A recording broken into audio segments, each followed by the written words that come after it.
በማርያም በድንግል በወላዲተ አምላክ በምታምኑት አምላክ በስላሴ ይያቸዋለሁ። ይህን መልእክት ለዓለም አሰሙ። ለእመቤታችን ስግደት እንዲገባ ለአንቺ ሰግድልሻለሁ። እግዚአብሔር ካንቺ ሰው ሆኖ ሙሽራ ከጫጉላ እንዲወጣ ካንቺ ወጣ። እመቤቴ ማርያም ሆይ ደስ ይበልሽ ብሎ ዮሐንስ አፈወርቅ በድርሳኑ እንዳመሰገነሽ እኔም አመሰግንሻለሁ። የጠፋ በግ አዳምን የፈለገው ባገኘውም ጊዜ የተሸከመው እውነተኛ ቸር ጠባቂያችን ክርስቶስ ካንቺ የተወለደ እመቤቴ ማርያም ሆይ ደስ ይበልሽ። እግዚአብሔር በደን የጣላት ሔዋን ጽኑ የሚጎዳ ማሰሯ ባንቺ የተቆረጠላት እመቤቴ ማርያም ሆይ ደስ ይበልሽ። እግዚአብሔር በብሩህ ደመና ተጭኖ መጥቶ በማኅፀንሽ አደረ። እመቤቴ ማርያም ሆይ ደስ ይበልሽ። በቅዱሳን ነቢያት በቅዱሳን መላእክት አድሮ የሚኖር ካንቺ ተወልዶ የተገለጸልን እመቤቴ ማርያም ሆይ ደስ ይበልሽ።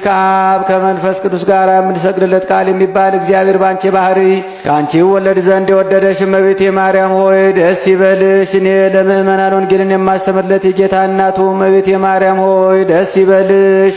ከወለድሽው በኋላ ማኅተመ ድንግልናሽ እንዳይለወጥ አድርጎ የጠበቀሽን አማኑኤልን የወለድሽው እመቤቴ ማርያም ሆይ ደስ ይበልሽ።